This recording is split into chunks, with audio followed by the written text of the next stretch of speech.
कुछ नहीं पता, कुर्सी वाला बिना हिसाब किताब के जन्नत में चला जाए और आप जो उसके ऊपर एतराज़ कर रहे हैं, आप जो है वो हिसाब किताब की लाइन में लगे रह जाएं। अस्सलाम वालेकुम, उम्मीद आप सब खैरियत से होंगे। आजकल मस्जिदों में जो रिवाज देखने में आ रहा है, जिसके ऊपर बहुत सारी इस तरह की वीडियो जो है वो सोशल मीडिया पे चलती हैं, और आज से नहीं काफ़ी टाइम से जो है लोग जिसके पास भी कोई ऐसी वीडियो आती है वो फ़ौरन धड़ल्ले से उसको जो है आगे शेयर कर देता है बिना सोचे समझे। उसको लगता है कि बहुत मैं सवाब का काम कर रहा हूँ, जबकि ये सवाब का काम नहीं है, ये जो है कुछ नमाजियों को शर्मिंदा करना है।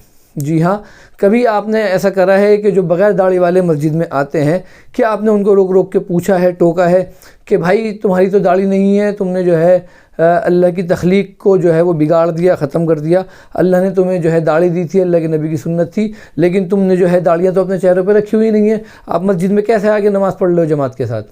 आपने कभी ऐसी हरकत नहीं करी होगी। लेकिन जहाँ कहीं आपको ऐसी चीज़ें दिखती हैं जो आपको लगता है कि ये तो खिलाफ शरा है, आपको लगता है या ये तो बड़ी अजीब सी चीज़ है, अब जैसे इसी वीडियो में देखा जाए तो इसको जो है ये कह के आगे फॉरवर्ड करा जा रहा है कि भाई जो है हमारी मस्जिदों को जो है कुछ टाइम बाद जो है वो चर्च की शक्ल जो है वो दे दी जाएगी, हमारी मस्जिदें जो है वो चर्च बनना शुरू हो गई, कुर्सियाँ डलनी शुरू हो गई। जितना मैं जानता हूँ कोई भी नमाजी जो है वो खुशी खुशी कुर्सी पे बैठ के नमाज़ पढ़ना पसंद नहीं करता। जो भी कुर्सी पे बैठ के नमाज़ पढ़ रहा है, हकीकतन उसकी कोई ऐसी मजबूरी रही होगी, उसको कोई ऐसी तकलीफ़ होगी जिसकी वजह से वो कुर्सी पे बैठ के नमाज़ पढ़ रहा है। बहुत से नमाजियों को ऐसा लगता है कि भाई कुर्सी पे क्यों बैठ रहे हैं, ये लोग जो है नीचे ज़मीन पे बैठ के नमाज़ पढ़ लें।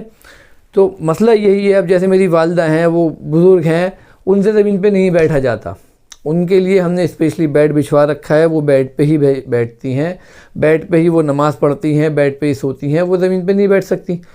तो बहुत सारे लोग ऐसे होते हैं जिनको घुटनों को फ़ोल्ड करने में दिक्कत होती है, परेशानी होती है, वो अपने घुटने नहीं मोड़ सकते, इसलिए उनको मजबूरी होती है कुर्सी पे बैठना।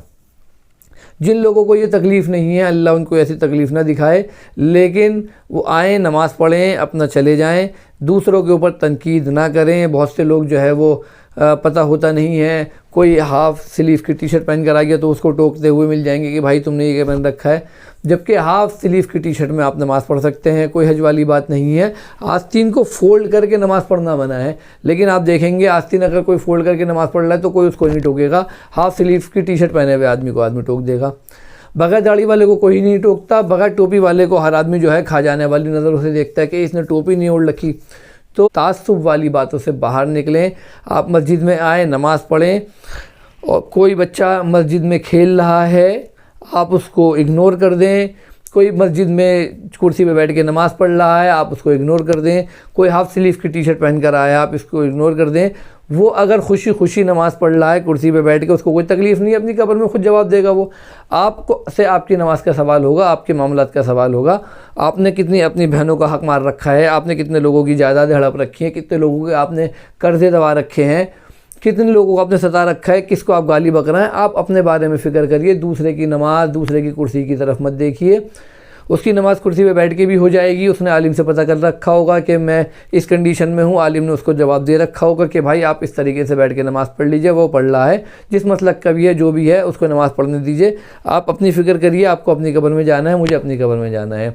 इस तरह के मैसेज खुदा फॉरवर्ड ना करें। जब आप फॉरवर्ड करते हैं तो फिर आप ऐसे लोगों को बुरी नज़र से भी देखते हैं। आपकी नज़र में ऐसे लोग जो है बड़े गुनाह का काम कर रहे होते हैं, जो कुर्सी पे बैठ के नमाज़ पढ़ रहे होते हैं, लेकिन दर हकीकत जो है उनके घुटनों में या कुछ ऐसी उनको शरई उज़र होता है जिसकी वजह से वो कुर्सी पे बैठ के नमाज़ पढ़ रहे होते हैं। मैं नहीं समझता कोई नमाजी भी जो है खुशी खुशी जो है वो कुर्सी पे बैठ के नमाज़ पढ़ रहा होगा। आप भी इस बात को समझिए, कल को आपको भी अगर ज़िंदगी अल्लाह पाक ने इतनी दी, आपको भी इस उम्र में आना है, और हो सकता है इससे पहले ही जो है आप कुर्सी पर आ जाएं। फिर आप क्या करेंगे? क्या आप फिर मस्जिद में नहीं जाएंगे क्योंकि आपको तो कुर्सी चाहिए होगी? फिर क्या आप पूरी ज़िंदगी जो है वो जब तक जिएंगे अपने घर पर नमाज़ पढ़ेंगे? क्योंकि अगर आप मस्जिद में जाएंगे, कुर्सी पर बैठेंगे, तो फिर लोग आपको भी इसी तरीके से तंग नज़र से देखेंगे जिस तरीके से आज आप लोगों को देख रहे हैं। तो इसलिए कोई भी ऐसा मैसेज आए, वो दीन का हो या दुनिया का हो, पहले 2 बार सोचें कि यार ये मैसेज बनाने वाले की नीयत क्या है, या ऐसे ही जो है बस किसी ने भेज दिया और हमने आगे बढ़ा दिया। उम्मीद आपको मेरी बात समझ में आ गई होगी। मेरी वीडियो आपको अच्छी लगे तो इसको लाइक करिए, मेरे चैनल को सब्सक्राइब करिए और मेरी वीडियो को सवाब की नीयत से शेयर करिए। अल्लाह हाफ़िज़।